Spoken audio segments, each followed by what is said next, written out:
She is Katie Proctor, the owner of Books with Pictures here in Portland, Oregon. And this is Douglas Wolk, who is a writer and critic. And I'm celebrating today the 96th birthday of Betty White. Happy birthday, Betty White. Happy birthday, Betty White, who Bill Sienkiewicz did a beautiful drawing of on Twitter. Go look at Twitter to see Bill Sienkiewicz's drawing of Betty White. So we actually had somebody send us a question this past week. R. Paulson asked us on YouTube what our most anticipated titles were coming up this year, both new titles and continuing.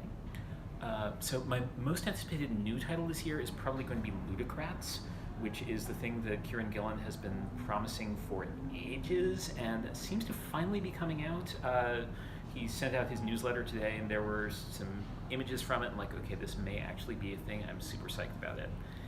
And as far as returning title, my favorite thing is Monsters Volume 2. Volume 1 was like my favorite book of last year. Volume 2, I can't wait for this. It's beautiful. So good. And the date's been pushed a couple times, but Are we looking at March? We're looking at sometime this year. Okay. Yeah. And I think the serial title I'm most excited about right now, or at least for the next 10 minutes, is Abbott coming out from Boom, and that is Saladin Ahmed's new sort of detective title that looks great. And then as far as returning series, there's a lot of arcs that are sort of in flight, but we can see where they're going, that I am very much anticipating. And one of them is one of our picks of the week, which is the Mighty Thor.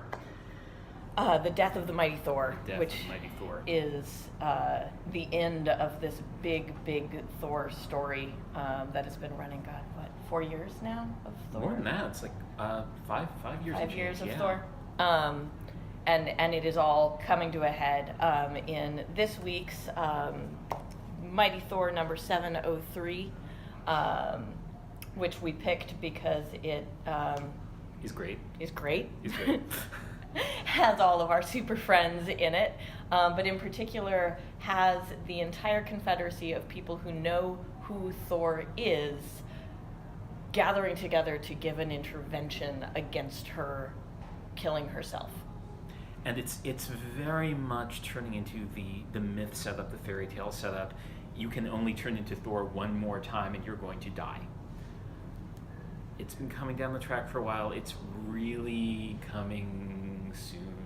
Jane Thor doesn't have a lot of time left and we're bracing. Yeah. Intensely beautiful, really tight writing where we've been having a lot of big sprawling war Thor, like big Asgardian stuff. This one mostly takes place in Jane's hospital room, and it's tight, and just as a single issue, it's gorgeous. It's remarkable. Also, Wolverine shows up on the last page. The other thing that both of us are super excited about this week, Assassinistas number 2. Fantastic new series that Black Crown is publishing by Teenie Howard and Gilbert Hernandez. I am so psyched about this book. So good.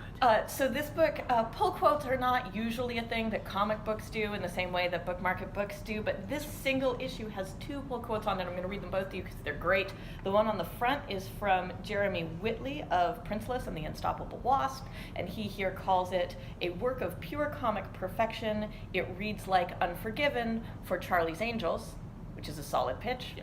And on the back, Madeline Visaggio of Kim and Kim tells us that it is think Kill Bill if it was directed by Wes Anderson, that unique intersection between thrill killing and family drama. Do not miss.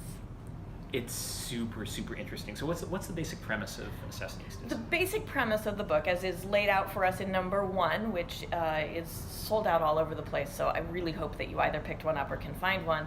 But the premise of number 1 is that there is a sweet gay kid at college who finds out that his tuition has not been paid. His tuition, he calls his mom and finds out that his tuition has not been paid because, well, she used to be a hired killer and the other girl in her gang has had a toddler kidnapped, and so mom needed to use kids' tuition to buy a whole bunch of assassin gear so that they can go and rescue the missing toddler. So she invites her kid home to help with the family business, and he brings his boyfriend.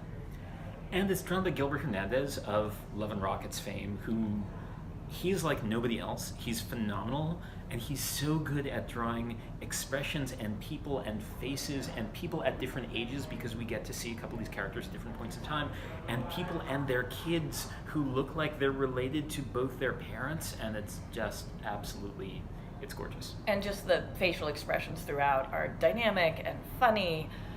There's a lot of really good visual humor. It's hilarious. It is tense, and there is action, and it is really funny.